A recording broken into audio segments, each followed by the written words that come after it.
नमस्कार, मैं हूं प्रदीप बालोड़िया और आप देख रहे हैं न्यूज़ नशा हरियाणा। न्यूज़ नशा हरियाणा में लगातार हम प्रदेश की राजनीति को लेकर चर्चा कर रहे हैं, क्योंकि जिस तरह से चुनावी माहौल है और उसमें आए दिन नए-नए जो समीकरण हैं, वो बनकर उभर रहे हैं।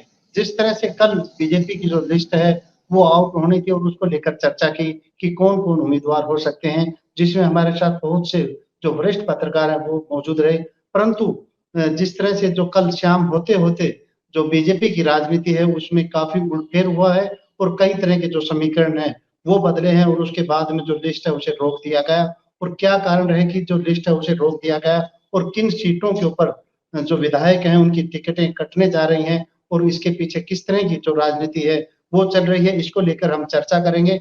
और हमारे साथ में आज वरिष्ठ पत्रकार केवी पंडित जी हैं, जो लंबे समय से पत्रकारिता में जुड़े हुए हैं और उन्होंने लोकसभा को कवर किया है। इसके साथ ही बहुत से जो राष्ट्रीय स्तर के समाचार पत्र और टीवी चैनल हैं, उनमें भी उन्होंने काम किया है। वो हमारे साथ रहेंगे और इसके साथ ही वरिष्ठ पत्रकार और संपादक प्रवीण वत्स जी हमारे साथ रहेंगे, जो कि लंबे समय से पत्रकारिता में हैं और हरियाणा की राजनीति को बड़ी नज़दीक से समझते हैं।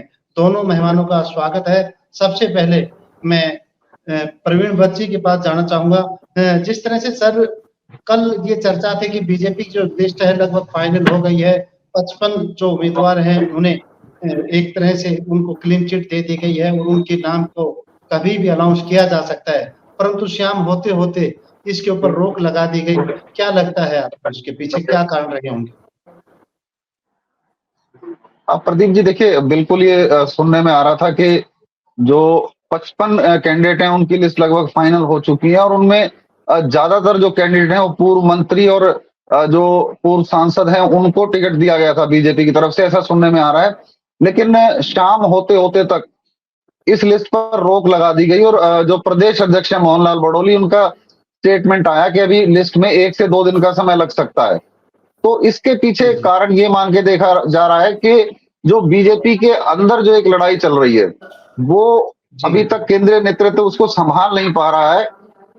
मैं आपको यहाँ पर एक खास बात बताऊं कि जिस चुनाव समिति की बैठक थी उसमें नरेंद्र मोदी खुद मौजूद थे और उसमें भी नाम तय ना कर पाना, ये बड़ी एक बीजेपी के लिए असमंजस की स्थिति है, क्योंकि बीजेपी को बड़ा फूंक-फूंक के इस वक्त कदम रखना पड़ेगा। क्योंकि एक तो एंटी इनकम्बेंसी 10 साल की है, उसके अलावा जो सारे फैक्टर हैं, चाहे आप किसान का फैक्टर ले लो, चाहे आप पहलवान का फैक्टर ले लो, चाहे कर्मचारियों की हड़तालों का फैक्टर ले लो, ये सभी कहीं न कहीं बीजेपी को इफेक्ट कर रहे हैं और बीजेपी सत्ता को नहीं खोना चाहती हरियाणा की, क्योंकि दिल्ली में वैसे ही आम आदमी पार्टी है, उसका असर कहीं न कहीं यहाँ पर पड़ता है और जिस तरह से अब लोकसभा चुनाव में समाजवादी पार्टी यूपी में उभर के आई है, तो उसका भी हरियाणा की 10 से 12 जो विधानसभा है उन पे असर पड़ता है। तो अब बड़ी असमंजस की स्थिति भाजपा के लिए है कि ऐसे कैंडिडेट का चुनाव किया जाए जो जिताऊ हो, और यही मंथन भाजपा में लगातार अभी जारी है।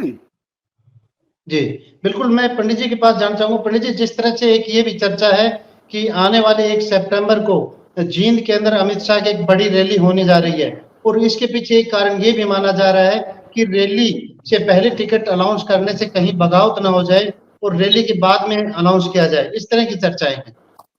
नहीं, ये चर्चा ठीक है, बिल्कुल ऐसा है कि इन्होंने 55 सीटों पर जब सेंट्रल इलेक्शन कमेटी ने फैसला कर दिया तो उस पर विचार नहीं होता, मोहर लग जाती है। तो ये टिकटों को अनाउंस करने वाले थे। फिर इन्होंने कहा भी शुरुआत का हमारा जो अभियान है, चुनाव अभियान का, उसकी श्री गणेश बहुत बढ़िया ढंग से हो। तो वहाँ फैसला किया गया सारी टिकट रोक लो और जो जितने उम्मीदवार हैं उनके जुम्मे लगाओ कि हर आदमी ले आएगा।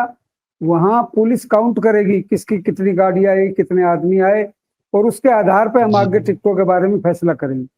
ये सारे हरियाणा में फैली हुई बात है, मतलब छिपी हुई नहीं, खुली हुई बात है। तो इन्होंने वो कल रैली की है और रैली की जो जगह है एकलव स्टेडियम चुना है जींद में। और वहाँ दिक्कत क्या आ रही है, वो जींद का वो उसमें अगर कुर्सियां लगाते हैं 10,000 कुर्सियां नहीं आ सकती। अगर बिना कुर्सी के नीचे बैठाते हैं तो 12-15 हजार आदमी ठूस के भरे जा सकते हैं और कुर्सियां भी 10,000 ठूस के भरनी पड़ेगी, क्योंकि जब वीआईपी आता है, देश का होम मिनिस्टर आएगा तो डी बनेगी, जगह छोड़नी पड़ेगी, पुलिस बीच में बैरिकेड्स बनेंगे, पुलिस राउंड लेगी, जनता कोई गड़बड़ ना कर दे उसको काबू करने का एक सिस्टम है। अगर वो करेंगे तो मेरे ख्याल में 10,000 भी आदमी कुर्सियों पर नहीं आ सकते। और बिना कुर्सी के अब मतदाता आता नहीं है, जमीन पे बैठ के नहीं सुनना चाहता। तो ये एक नीति के तहत, अपनी रणनीति के तहत इन्होंने लिस्ट को रोक लिया और कह दिया भी जब वहां सब शक्ति प्रदर्शन करो, वहां सबकी गाड़ियां चेक होंगी, कितने आदमी लाए गए, और उसके आधार पर आगे हम विचार करेंगे। जो भीड़ नहीं इकट्ठी कर सकता, तो मुझे ये लगता है रैली बहुत ज्यादा कामयाब होने की संभावना नहीं है। अब जो जैसा कि वत्स जी ने बताया, 55 आदमियों का उन्होंने फैसला कर लिया, तो आउट नहीं हुई, तो जो कोई कैंडिडेट थे उनको तो आउट कर दिया आपस में, तो अब उत्साह नहीं रहा इतना। तो मुझे नहीं लगता रैली में बहुत ज्यादा भीड़ इकट्ठी कर पाएंगे ये, और माहौल इनका खराब है। मतलब आज जो है पलड़ा कांग्रेस का भारी है, मोटी भाषा में कहूँ तो। आज लगता है कांग्रेस आई, क्योंकि आपने तो भीड़ को देखा नहीं होगा, मैंने देखा है जब भूपेंद्र हुड्डा टूर करते हैं तो ऐसे जा रहा है सीएम का काफिला, आगे पुलिस की गाड़ियां, 2 गाड़ियां, 4 गाड़ियां। अब लगता है पुलिस भी इनके कंट्रोल में नहीं है, पुलिस अपने हिसाब से सेटिंग कर रही है अब नेताओं की। क्योंकि मैंने 87 में भी देखा था, जब 87 में चुनाव हुआ और उस समय तो देवीलाल का न्याय युद्ध चला था, न्याय युद्ध के बाद उनकी सरकार बनने की संभावना थी, तो प्रशासन जो है दोगला सा खेल करने लग गया। चीफ मिनिस्टर आओ तो उनको ड्यूटी करनी पड़ती, लेकिन देवीलाल भी जाते थे, उसके साथ आगे पीछे गाड़ियां दौड़ती थी, लोग भाग दौड़ करते थे, और साथ में ये भी कहते थे जी आप आ रहे हो, आप आ रहे हो। तो वो जो एक अभियान जो देखा था वही ऐसा रिपीट लगता है। जब भूपेंद्र हुड्डा, शायद आपने देखा हो, या दीपेंद्र हुड्डा जब जाता है तो भीड़ पूरी होती है। और भीड़ तो ये है, कांग्रेस का माहौल है। तो कुमारी शैलजा की रैली में भी भीड़ अच्छी हुई है, जब आपके इलाके में आई, नारनौल में, अटेली में, तो अच्छी भीड़ थी कुल मिलाकर, और उनकी अपेक्षा से ज्यादा थी।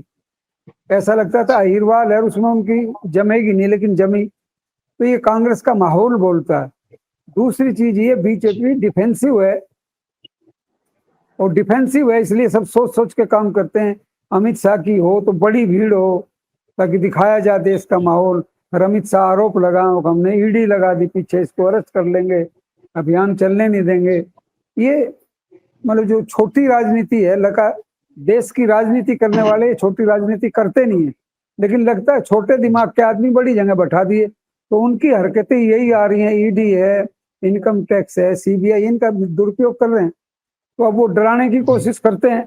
और इनकी हवा निकल चुकी, जब सुप्रीम कोर्ट में केस गया तो इनको, इनके बहुत से हाथ पैर बांध दिए गए सुप्रीम कोर्ट ने, ईडी के बंद हैं। अब ईडी पहले वाली धींगा मस्ती नहीं कर सकती। तो अब ये सरकार डिफेंसिव है, और डिफेंसिव में कल रैली कितनी कामयाब होगी, मुख्यमंत्री फोन कर करके पूछ रहा। और किससे पूछ रहा है? एसपी से। कहता भीड़ कैसे होगी, एसपी भीड़ करेगा? जनता भीड़ करती है, कार्यकर्ता भीड़ करते हैं। तो वो माहौल बिगड़ा हुआ, मतलब लुंज पुंज है पोजिशन। और एक बात और वत्स जी ने ठीक कही, मैं उससे सहमत हूँ। इन्होंने कहा हमको, अभी जो है ना, इन्होंने बताया कि लिस्ट जारी होगी, आपस में पोर्टल है, चल रही है। कहीं राव इंद्रजीत जी अपनी जिद पड़े हुए हैं, कहीं जो खट्टर ने जिनको ठिकाने लगाया था, अब सब काबू में आके खट्टर को काबू में कर लिया। और कल एक चीज और नहीं सुनी होगी, अब खट्टर ने इस बार ये कहा था कि मेरी चलेगी हाईकमांड में, और उन्होंने जितने उसके ओएसडी पीएस रहे थे उतार दिए। जैसे जवाहर यादव था वो बादशाहपुर से उतरा हुआ था, अब मन्नू जो उसका खासम खास था वो कोसली से उतार दिया गया, और वो अशोक गौड जो उनका पॉलिटिकल एडवाइजर था, अजय गौड़, उस गौड़ को वहां से लिस्ट चली। कल ये फैसला कर लिया सिद्धांत रूप से, अब जो अभी तक पार्टी के मेंबर नहीं है और बाहर से आए हैं, वो सरकारी अमले में शामिल थे, वो कोई पार्टी का हिस्सा थोड़ी थे, तो उनको टिकट नहीं मिलेगी। उसके बाद खट्टर साहब थोड़े से निराश हैं। अब उसकी मर्जी, पहले राउंड में काट दिए, 5-6 लोग लगा रखे थे, इन आगे पीछे दीवार दूंगा। फिर खट्टर साहब को और भी कट किया गया। क्या है कि जब आपके यहाँ महेंद्रगढ़ में रैली हुई, तो उस रैली में पिछड़ा वर्ग का प्रदेश का सम्मेलन था, पूरी ताकत लगा के भीड़ इकट्ठी गई थी, लेकिन उसमें खट्टर साहब को नहीं बुलाया गया। ये तो आपको पता ही है, महेंद्रगढ़ में आपके सामने का है। उसमें भी जो लगता था कि ये प्रभावशाली नेता कौन है, तो अमित शाह ने जो जिस तरह से स्वागत किया, राव का उस समय इंद्रजीत। वो स्वागत भी अपने आप में था। अपने पास कुर्सी पे बैठाया, बात करी, ये करा, उसके परिवार की, राव तुलाराम की बात रखी। तो उससे लगता था कांग्रेस डिफेंसिव है, ना बीजेपी डिफेंसिव है। और डिफेंसिव होने के साथ से अब ये चाहती है जो सारे पुराने नेता हैं, जैसे रामविलास है, अब मन्नू है, ओपी धनखड़ है, अनिल विज है, इनको तो खट्टर ने मैसेज दे दिया था टिकट विकट नहीं मिलेगी, कूने लगा रखे थे। अब कह रहे हैं इनको भी टिकट देंगे सबको, और उनको देंगे तो 2-4 आदमी अपनी सिफारिश भी करेंगे। तो अभी तो असली बात ये, जब लिस्ट आउट होगी तो निश्चित रूप से एक विद्रोह की स्थिति बनेगी बीजेपी में। और जो फूट और आपस रंजिश जो कह करते पार्टी विद डिफरेंस है, और बड़ी अनुशासित पार्टी हमारी, वो अनुशासन का पोल खुल के निकल जाएगा। और अभी भी खुल रहा कैसा है, रंजीत सिंह ने ऐलान कर दिया बीजेपी पार्टी मुझे टिकट देगी कि नहीं देगी, मैं चुनाव लड़ूंगा। आपने सुना होगा, जी जी बिल्कुल। आपने राव नरवीर का सुना होगा, पार्टी टिकट देगी कि नहीं देगी, मैं चुनाव जरूर लड़ूंगा। पहले ये बीजेपी में बात करने की हिम्मत किसी में नहीं थी। अब बदला माहौल है, मोदी और उसकी पकड़ भी कमजोर हुई है थोड़ी सी, और मोदी भी दुखी है, कारण के तक अपोजिशन ने भी घेर रखा है उसको, हाउस में चलने नहीं देते, उनके बचना चाहते हैं। बहुत से फैसले उन्होंने वापिस लिए अपने। पहली बार इस सरकार ने पत्रकारों के खिलाफ जो फैसला था, वो सोशल मीडिया को कंट्रोल करने का, वो भी विड्रॉ करना पड़ा इन्हें। पहले ड्राफ्ट छप दिया, छप गया, पब्लिक में भी चला गया ड्राफ्ट, ऐसे लगाएंगे ऐसे लगाएंगे। मतलब उसमें ये था प्रोविजन कि सारी सरकारी अधिकारियों की मर्जी के अनुसार न्यूज देनी पड़ेगी, और सोशल मीडिया पे भी वही न्यूज चलेगी जो सरकार चाहेगी। लेकिन वो इसने फट्टे बस्ते में लगा दिया। फिर इन्होंने ये भी मैसेज दिया था कि हम संविधान को बदल देंगे, 400 सीटें मिली, वो 240 रहेगी इनकी। तो ये बड़े दुखी हैं अंदर से, जो अरमान थे, दिल के अरमान दिल में रह गए। ये आज नरेंद्र मोदी जी की पोजीशन है। और हरियाणा की एक और चीज मैं थोड़े में ज्यादा बात कहना चाहता हूँ, वो ये है कि इस समय नायब सिंह सैनी तो जमा नहीं, नया नया मुख्यमंत्री 3-4 महीने हुए हैं, 2 महीने उन्होंने उसमें काट दिए आचार संहिता में। अब शुरू हुआ था 1 महीना, अब फिर आचार संहिता उसके सिर पर आ गई। उसको बहुत काम करने का मौका नहीं मिला, उसकी पर्सनैलिटी उभरी नहीं। वो जिताने की स्थिति में ये नहीं कह सकता मैं टूर करूंगा जिता दूंगा। और दूसरा नेता खट्टर की पूछ खत्म होगी, जैसा वक्त जी ने कहा था, कहीं किसान नाराज हैं, कहीं सरपंच नाराज हैं, कहीं सरकारी कर्मचारी नाराज है, आंगनबाड़ी और आशा वर्कर सब नाराज हैं। महंगाई और बेरोजगारी तो मुद्दा है ही। तो इसलिए अब ये उनकी बुरी हालत है, खट्टर भी लीड नहीं कर सकता। तो या तो मोदी के नाम पर टिकट मांगे, मोदी अपने आप में वजन नहीं रहा उसका पहले वाला। और अमित साहब आएंगे तो क्या क्या धाड़ेंगे, सिर्फ अपोजिशन पर आरोप ही लगाएंगे, ये खराब है, हम ही देवता हैं। वो सारी चीज होंगी, कल की मीटिंग वो तय करेगी इनका भविष्य क्या होगा। मुझे लगता है अगर राव इंद्रजीत को संतुष्ट नहीं किया तो बीजेपी का खेल पहले राउंड में ही खत्म हो लेगा। और हरियाणवी में कहूँ तो भाई पाठलर चढ़ते ही राउंड हो जाएगा बीजेपी। अगर राव इंद्रजीत को संतुष्ट नहीं किया और वो नाराज हो गए, वो बीजेपी से थोड़ा सा उन्होंने नजर मिटाई, तो आपके अहिरवाल में तो बीजेपी खत्म। फिर बाकी सारी जगह लूट ही रहे हैं। अहिरवाल तो ताकत रही ना अभी तक, 2 बार जो इनकी सरकार बनी उसमें इंद्रजीत का योगदान था, और अहिरवाल से उसने ताकत दी थी। अब उनको संतुष्ट नहीं करेंगे तो फिर किसको करेंगे। अब वो अपनी अकड़ सीख दिखा रहे हैं, अब जिताने वाले हम, काम करने वाले हम, और बने नायब सिंह। पूरा बैकवर्ड से तो मैं भी हूँ, अहिर हूँ, मेरे नाम पे विचार तो किया होता, नहीं बनाते बात अलग थी। विचार ही नहीं किया, सीधा स्टेट हो गया, किसको बना दिया गया, ऑप्शन मांगा ही नहीं गया किससे। तो वो सारी जो पार्टी में नाराजगी है, और जो बड़े नेता बीजेपी के सब जो इग्नोर कर रखे थे, खट्टर ने देसी भाषा में तो खुदे लाइन लगा रखे थे।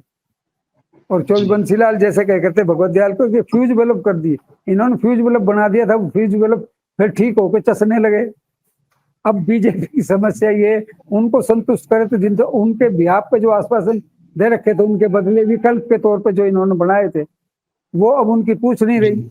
वो तो गए, वो गाली दे रहे हैं, इनको संतुष्ट करना पड़ेगा और इंद्रजीत को संतुष्ट करना पड़ेगा। तो इस समय जो माहौल बना है, कल की रैली ये सिद्ध करेगी कि इनकी सरकारी खर्चे पे सारी गाड़ियां, ये सारी रोडवेज की गाड़ियां लेंगे। पहले ये सरकारी खर्चे पे डाल देते सारा खर्चा, अब पार्टी को भरना पड़ेगा इन्हें। कितनी भीड़ होगी कितनी भीड़ नहीं होगी, ये कल की रैली है उसमें क्या बोलते हैं ये उसका फैसला फिर जब टिकट जारी होगी उस समय जो फुटबॉल जी होगी। और जो टिकट से नाराज है, विद्रोह की स्थिति जो बनेगी, मुझे लगता है, मुझे दिखाई दे रहा है जी ये, अगर टिकटों का जब नाम ले देंगे, नाम खुलते ही एक दूसरे के खिलाफ आंदोलन होगा। एक सीट पे इन्होंने 10-10, 15-15 उम्मीदवार कर रखे थे और उनमें से आधे तो जी चुनाव लड़ भी सकते हैं इंडिपेंडेंटली। तो बीजेपी जी बड़ी विचित्र स्थिति में है। और जो बीजेपी ये जो लिस्ट रोक के बैठी है, आसान नहीं बात है इनके लिए। लिस्ट आउट कर दे तो भी मर गए, नहीं करें तो भी फंसे हुए हैं। तो जी 5 से तो प्रवीण जी मैं नॉमिनेशन भरने हैं। एक चीज जी और नहीं हुई है जो प्रवीण आप सबके जी पहले आपके पास परवीन, नहीं एक बात और बता दूं मैं, इलेक्शन कमीशन ने भी इनकी इलेक्शन की डेट बदलने की इनकार कर दिया, पता होगा आपने। इलेक्शन कमीशन ने कहा कोई डेट नहीं होगी, जो हमने रूल तय करी है उसी पर ये चुनाव होंगे। तो इनका आखिरी जो प्रयास था, मैं अब हफ्ते 10 दिन हमें और मिल जाए, वो भी खत्म हो गया इनका। और इस समय निराशा की स्थिति है और डिफेंसिव है, ऑफेंसिव नहीं, ऑफेंसिव कांग्रेस है। तो ये जो स्थिति है, ये लिस्ट आउट होगी तो उसके बाद एक विद्रोह की स्थिति बीजेपी में और बनेगी, ये दिखाई दे रही है। जो राजनीतिक विश्लेषक है उनको भी लगता है, और मेरा अनुभव भी ये कहता है, 50 साल की जो राजनीति की पत्रकारिता करते हो गए, वो जरूर निश्चित रूप से बीजेपी की हालत और खस्ता होने वाली है। बाकी कल देखेंगे, कल ये डिस्कस कर सकते हो उसकी रैली कामयाब हुई फेल हुई।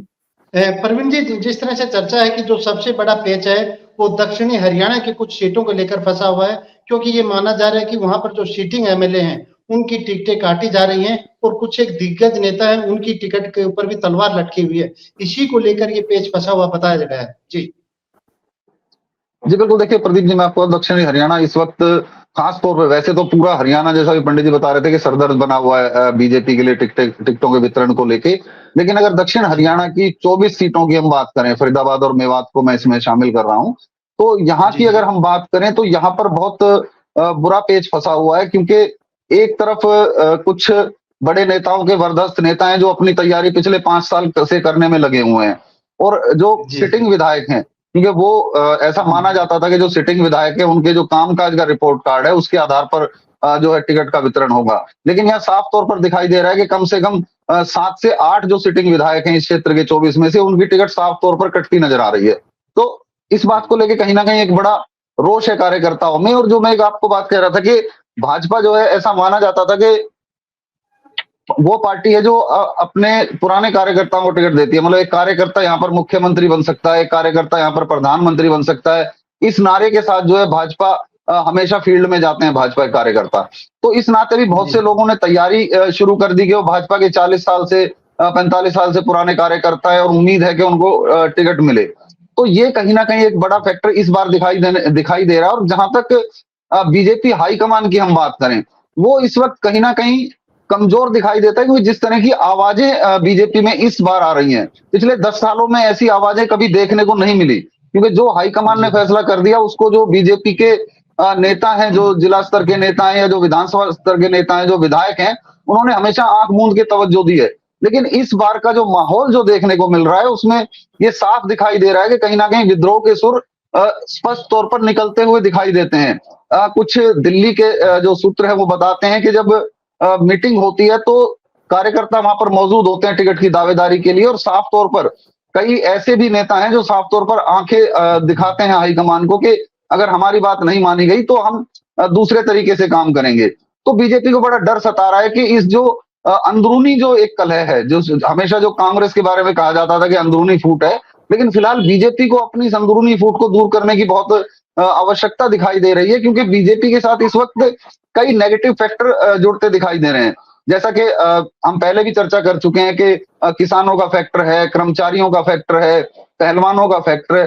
तो ये एक बड़ा अजीब सा माहौल दिखाई देता है। दूसरा एक जो सबसे महत्वपूर्ण कारण है कि जो जाट बेल्ट है वो कहीं ना कहीं अगेंस्ट दिखाई देती है भाजपा के। हालांकि भाजपा ने इस चीज को पूरा करने के लिए जो उस बेल्ट के बड़े नेता हैं उनको मंत्री पद भी दिए हैं और मंत्रिमंडल में अच्छा पद भी दिया है।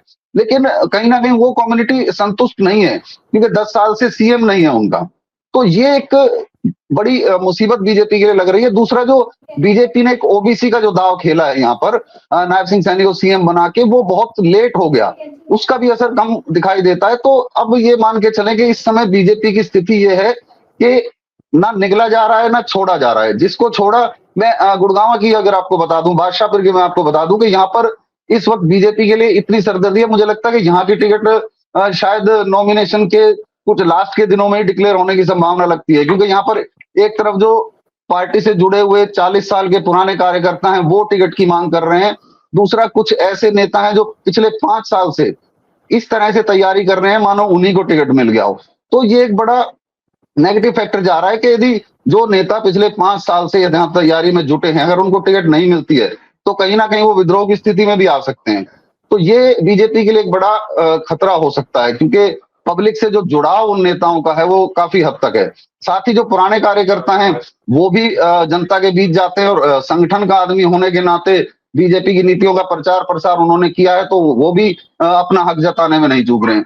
तो बड़ी विचित्र स्थिति यहाँ पर आप कह सकते हैं कि बीजेपी के लिए फिलहाल बनी हुई है। हालांकि जो कुछ बड़े नेता है उनका कहना है कि हम इसका हल निकाल लेंगे और जल्दी इसका हल निकलेगा, लेकिन इसका हल निकलना इतना आसान दिखाई नहीं देता। और जो ये लिस्ट चली है ये साफ जाहिर करती है कि कहीं ना कहीं बीजेपी को चिंता है, क्योंकि कांग्रेस जिस तेजी से मजबूत हो रही है, जिस तेजी से क्षेत्रीय दलों ने यूपी के जो क्षेत्रीय दल है उनके साथ गठबंधन किया है, वो भी कहीं ना कहीं खतरे की घंटी दिखाई देती है। यहाँ तक कि सुनने में आ रहा है कि बीजेपी भी अब हो सकता है कि गठबंधन की राह पर जाए, क्योंकि कांग्रेस के लिए माना जा रहा है कि शायद समाजवादी पार्टी से उनकी बात चल रही है, केवल सीटों को लेकर ही एक उनका पेच अटका हुआ है। हालांकि खंडन इसका जरूर कर रहे हैं नेता कि हम अभी कोई गठबंधन नहीं कर रहे। इसी तरह अगर मैं बीजेपी की बात करूं तो बीजेपी के जो नेता हैं उनका भी जो यूपी की पार्टी है उससे गठबंधन की संभावना जताई जा रही है। साथ ही जो गोपाल कांडा है उनकी तो बात चल ही रही है। तो अब यहाँ पर हरियाणा में स्थिति ये हो गई है कि स्पष्ट तौर पर नहीं लगता कि कौन यहाँ पर आएगा। तो बीजेपी को अब हरियाणा साधना एक चैलेंज बनता नजर आ रहा है बीजेपी के लिए। जी जी बिल्कुल, जिस तरह से आपने कहा कि कुछ सीटों की आपने बात की, ये कहा जा रहा है कि जिनमें पटौदी है, कोसड़ी है, इसके साथ ही बावड़ जो विधानसभा सीट है, यहाँ से जो सिटिंग विधायक उनके ऊपर तलवार लटकी हुई है। और ये देखिए जो पटौदी विधानसभा यहाँ पर जी जी जी नहीं, देखिए राव इंद्रजीत ने बिल्कुल स्पष्ट कर दिया है कि जो अहिरवाल का क्षेत्र है उसमें अगर टिकट उनकी मर्जी से ना मिली तो ये बीजेपी के लिए नुकसान होगा। क्योंकि अभी फिलहाल जो विधायक हैं, पटौदी से मैं शुरू करता हूं, पटौदी में जो विधायक हैं सत्यप्रकाश जरावता, उनका लगभग ये माना जा रहा है कि टिकट उनको नहीं मिले, क्योंकि राव इंद्रजीत की ओर से बिमला चौधरी के नाम को आगे बढ़ाया जा रहा है। और इसके अलावा वहां पर और भी कुछ नेता हैं जो राव समर्थक, वो अपनी तैयारी में जुटे हैं। इसके साथ ही आप बावल ले लीजिए, रेवाड़ी ले लीजिए, रेवाड़ी में मूसेवाला का नाम एक बार फिर से जो है राव इंद्रजीत की तरफ से बढ़ाया जा रहा है।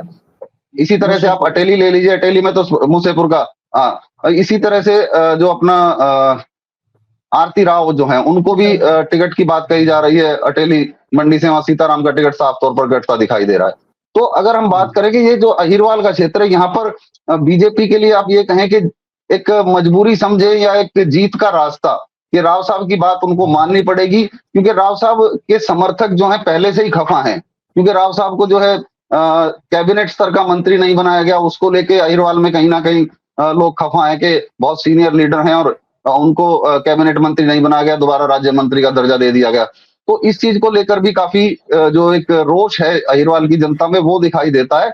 इसके साथ ही जैसे अभी पंडित जी बता रहे थे कि जब ओबीसी मुख्यमंत्री बनाना था तो राव साहब क्यों नहीं, तो ये भी एक फैक्टर जो है साथ साथ चल रहा है। और इसको संभालना बीजेपी के लिए बड़ी चुनौती का काम है। और अब इस चुनौती को कैसे पार पाती है बीजेपी, क्योंकि अमित शाह राजनीति के चाणक्य कहे जाते हैं और बड़े नेताओं को यही उम्मीद है कि चाणक्य इस बार एक बार फिर से स्थिति को संभाल लेंगे। लेकिन अगर हरियाणा की स्थिति देखें फिलहाल तो बीजेपी के लिए बहुत चिंताजनक स्थिति है हरियाणा में। जी बिल्कुल, पंडित जी जिस तरह से वत्स जी ने बताया कि जो दक्षिणी हरियाणा अहिरवाल जो बेल्ट है, जिसको बीजेपी का पहले गढ़ माना जाता रहा है 2014 और 19 में, यहाँ से बीजेपी को भारी बहुमत मिला था। इसके साथ ही जो जीटी बेल्ट है वहां पर भी लगातार 2014 और 19 में बीजेपी को समर्थन मिला है। और अब भी माना जा रहा है कि जीटी बेल्ट के ऊपर बीजेपी की स्थिति है वो काफी मजबूत है। तो आज के जो हालात है उसमें कैसी स्थिति है वहां पर? देखो ऐसा है कि सारी जगह स्थिति बिगड़ी हुई है और बिगड़ने का जी कारण एकमात्र है, वो ये है। अब जब खट्टर साहब को दूसरी टर्म मिली तो इनको चाहिए तो ये था कि यार बीजेपी मेरा को संगठित करे पता नहीं क्या और चला गया जो पानी सीनियर में। लीडर हैं उनको एकजुट करके वो पार्टी की ताकत बनाए। इसने वो जी जी नरेंद्र मोदी वाला फार्मूला बनाया। जैसे मुझे लगा नरेंद्र बाल चला मोदी गया। ने पहले अडवाणी को ठिकाने लगाया, फिर मुरली मनोहर जोशी को लगाया, वसुंधरा को जी लगाया। मुझे ऐसा लग रहा है। जिस तरह शिवराज चौहान को हटाया गया वो आपके सामने था। जी फिर जो है अब सिरदर्द ये वो इसने वैसे करा, रामविलास को ठिकाने लगा दिया, अभिमन्यु को लगा दिया, ओपी धनखड़ को लगा जी दिया और वीरेंद्र डुमरखा भी इनसे नाराज होकर ही गया था। इनके व्यवहार से जी महत्व नहीं मिला। तो जो जी खट्टर ने पार्टी संगठित करने की बजाय अपना गुट खड़ा करने का जो प्रयास किया और जी कर्मचारी और दूसरे लोग किसान सबको नाराज कर लिया जिद की वजह से, जी ये नहीं मानू और वो नहीं मानू। और जो काम करने का तरीका रहा एक बार आंदोलन में अड़ जाना फिर सरेंडर कर देना। तो सब जगह ये फैल गया कि इसको आंख दिखाओगे तो ये झुकेगा, नहीं तो नहीं झुकेगा। तो जी वो जो पॉलिसी थी इसकी वो फेल होगी। अब पार्टी का उसको नुकसान भुगतना पड़ रहा है, ये एक जी सच्चाई है। और ये कार्यकर्ताओं में जी उत्साह नहीं है। कार्यकर्ता ये जी कहते हैं हमें इज्जत नहीं मिलती। करनाल में जब इसने एक बार मीटिंग बुलाई तो उन्होंने कहा जी आप तो मुख्यमंत्री थे, आपने जी कार्य जब हम जाते थे रेस्ट हाउस में मिलने तो पुलिस वाले कहते थे आपका नाम लिस्ट में नहीं है। तो हम लिस्ट में किसके नाम लिखवाऊं? हमें जी मिलने का मौका ही नहीं मिला कभी। हम तो गिरवी से जब कहें आपको। फिर इसने कहा कि मैं सुधार करूंगा, वो देर हो चुकी थी। और जैसे वत्स जी ने कहा मैं उससे सहमत हूँ, नायब को बहुत लेट बनाया इन्होंने, उनको मौका ही नहीं मिला बेचारे को। ओबीसी फैक्टर भी लड़ लेते तो साल 6 महीने में कुछ काम करते, 2-4 भलाई के काम होते, 2-4 लोगों से जुड़ता। उसने वो खट्टर से उलट थे भाई, ये चाहे हमारा वो कामयाब होते फेल होते वो तो वो जाने। लेकिन एक गुण तो उसमें है, सरल है मिलने में, आसानी से कार्यकर्ताओं के बीच मिल लेते हैं, गपशप मार लेता है। तो ऐसा मुख्यमंत्री ज्यादा कामयाब हो सकता है, बस उसे समय मिले। लेकिन खट्टर को ये डर था कि इसको मुट्ठी में नहीं रखा और इसकी अपनी परछाई नहीं बनाया तो फिर ये सिरदर्द हो जाएगा। तो वो उस चक्कर में चुनाव आ गए। चुनाव में ना नायब जगह, खट्टर फेल हो चुका था इसलिए उसको हटाया था पार्टी ने अपनी इज्जत जी बचाने के लिए। तो अब जी वो जी नकारम सारा नेगेटिव फैल गया, पॉजिटिव कर नहीं पाए। वो दुर्भाग्य ये रहा कि ना नरेंद्र मोदी की कीमत है, ना वो चाणक्य की, अमित शाह की कीमत है हरियाणा। उसकी वोट बैंक जी थोड़ी है कोई भी। वो तिकड़म कर सकता है, पैसे बांट सकता है, डरा सकता है। जैसे हुड्डा को गलत समय पे 10 साल से केस चल रहा हो और 10 साल में जी से अभी आया ईडी का मामला। प्रॉपर्टी हुड्डा के नाम नहीं है, वो उन सेठों की कंपनियों के नाम है जो इन्होंने जब्त जी की। अब पब्लिक में बात जाएगी नहीं सारी की। अब हुड्डा का एक पैसे की प्रॉपर्टी नहीं है, चार्जशीट नहीं हुआ वो, और फिर इनको केस। तो ये जब वो कहते हैं जब विनाश काले विपरीत बुद्धि, वो इनके साथ है। डराए करते पहले, डरे करते लोग, वो इम्प्रेशन अब खत्म हो गया। कोई ईडी का कोई जी रोब नहीं रहा। सुप्रीम कोर्ट ने जिस तरह उसके पर कसरे हैं, जी खत्म कर दी हैं, ताकत बहुत सी तोड़ दी उसकी, सीबीआई की कर दी। अब तो ये पूछते हैं जी तुमने ये सिद्ध कैसे करा? जी झारखंड का परवीन मुख्यमंत्री जी जब जी जी परवीन जी जिस झारखंड तरह का से मुख्यमंत्री, बीजेपी ने नहीं मैं एक लाइन कह दूं, झारखंड के जी मुख्यमंत्री को जब बंद किया था तो उस पर आरोप लगाए थे बहुत से। हाई कोर्ट ने कहा कि ये सिद्ध करने में वो कामयाबी नहीं हुए, उसके खिलाफ कोई केस बनता है, इसलिए हम जमानत दे रहे हैं। और अपने निर्णय में उसको बरी भी कर दिया। तो ये इनके है, वो 5-6 महीने बंद रहा, पार्टी में फूट डाल दी, चैंपी सोरेन को तोड़ लिया। एक आदमी को जब मुख्यमंत्री बना देते हैं, मुख्यमंत्री से बदलते हैं तो फिर वो सिरदर्द हो जाता है, किसी के साथ भी हो। जैसे इसने बनाया था वो जी बिहार के मुख्यमंत्री ने, वो दलित बनाया था लेकिन वो सिरदर्द हो गया, बाद में विरोधी पार्टी बना ली। तो ये राजनीति जी में चलता है सब कुछ। लेकिन ये जी अभी तक फूट डालो राजनीति करते आए हैं, अब ये फंस के खड़े हो गए। और हरियाणा इसका है कि ये लेबोरेटरी बन गई। अब हरियाणा में क्या फैसला होता है उसका देश पर असर पड़ेगा, जी बिल्कुल क्योंकि जम्मू में तो इनके पैर जम ही नहीं रहे। जी आप समझे ना। और इतने पैर नहीं जमे, ये नु कहते 370 करके हमने पासा बदल दिया। इन्होंने लोकसभा जी, चुनाव जी। में कोई उम्मीदवार खड़ा नहीं करा बीजेपी ने। जी, जी। अब ये कुछ उम्मीदवार जी। खड़े करे हैं, लेकिन इनको लगता है कि भी कितनी सफलता मिलेगी। हालांकि जम्मू रीजन में इन्होंने सीटें बढ़ाई विधानसभा की, बैलेंस करने की कोशिश करेंगे। वो मेरे ख्याल में वो कामयाब नहीं होगा, इनका ऐसा लगता है। और ऐसा ही हरियाणा में है। और आगे महाराष्ट्र दिखाई दे रहा है, हरियाणा का, जम्मू कश्मीर का जो रिजल्ट परिणाम आएगा वो महाराष्ट्र में भी असर डालेगा। महाराष्ट्र की सीट है 48 लोकसभा की, एक बड़ा है स्टेट और देश की आर्थिक राजधानी है। अगर वहां उलटफेर हो गया तो इन्होंने जो जोड़ तोड़ के सरकार बढ़ाई वो सरकार पब्लिक में पॉपुलर नहीं है। तो ये है सारी बात। तो इसलिए बड़ा मुश्किल दौर चल रहा है बीजेपी के लिए। और बीजेपी अब क्या करेगी नहीं करेगी ये उनको भी नहीं सूझ रहा, क्योंकि उनके सारे पत्ते फेल हो लिए। जब पत्ते पीटते हैं तो आदमी बिचल जाता है, वही हालत इनकी हो रही है। अब वो अमित शाह ये कह रहा है कि जींद में हर बड़े नेता की रैली हुई है, मैं भी यहाँ कामयाब करूंगा रैली। और कामयाब करने का जरिया ये नहीं बताया, पार्टी कार्यकर्ताओं को बुलाऊंगा, जो उम्मीदवार है उनकी ड्यूटी लगा दी, तुमने भरना है वो स्टेडियम। और स्टेडियम भी छोटा सा जिसमें 10,000 कुर्सी लग सकती है। तो इसलिए ये बिचले हुए लोग हैं, ये अगर जो बिचल जाता है लोग गलती फैसले लेता है, वो गलती फैसले ले रहे हैं। और मेरे ख्याल में कोई बहुत अच्छी शुरुआत कल नहीं होगी।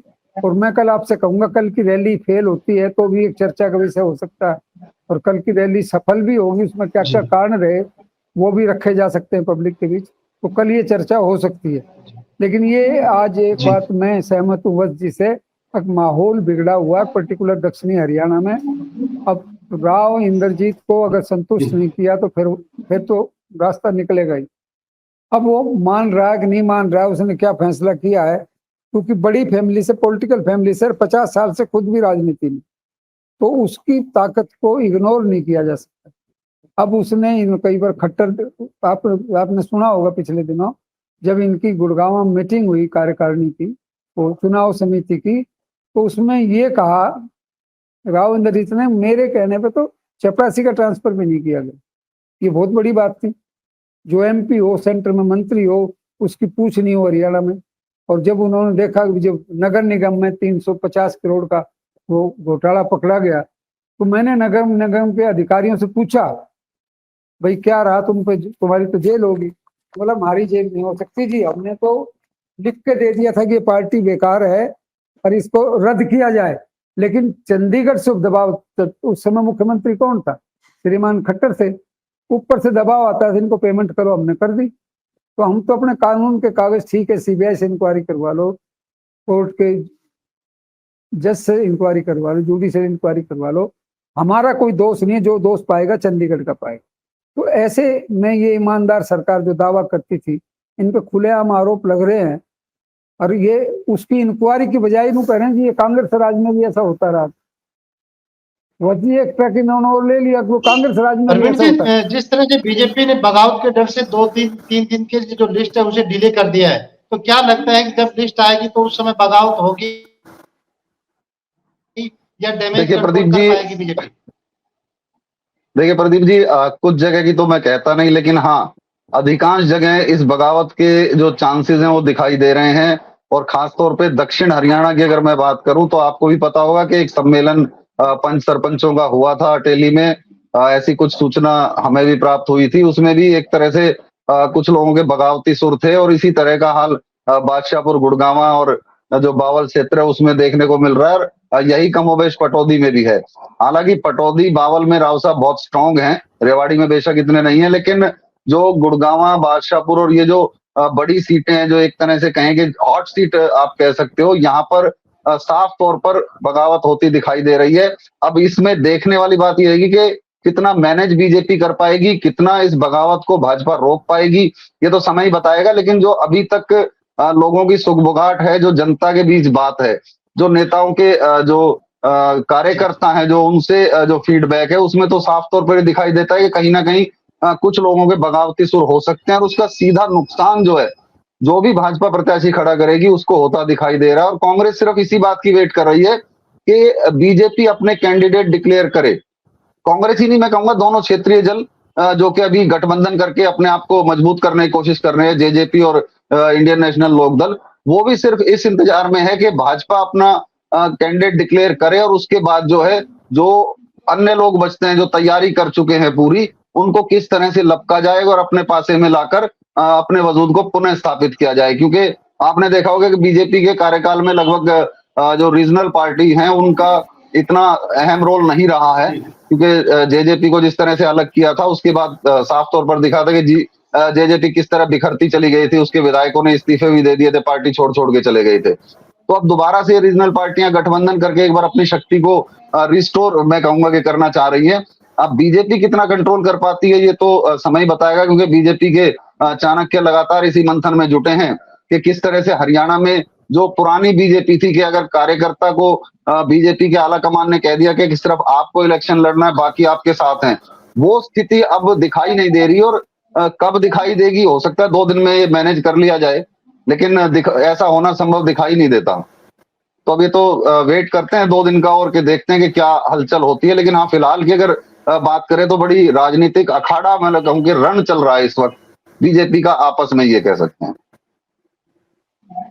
जी बिल्कुल, आज की जो चर्चा है उसमें ये बात बिल्कुल निकलकर सामने आई है कि जो बीजेपी है वो उन्होंने अपनी जो लिस्ट रोकी, इसके पीछे पार्टी के अंदर बगावत है और कुछ सीटों को लेकर जो पेच है वो फंसा हुआ है। सबसे ज्यादा जो पार्टी को विरोध का सामना दक्षिणी हरियाणा में करना पड़ रहा है, जिस दक्षिणी हरियाणा से 2014 और 19 में बीजेपी को भारी बहुमत मिला था, परंतु जिस तरह से जो टिकटों को रोक दिया गया है और 2 दिन बाद इसे डिक्लेयर किया जाएगा, तो अब देखना होगा कि पार्टी के अंदर जो बगावत है उसे कितना डैमेज कंट्रोल पार्टी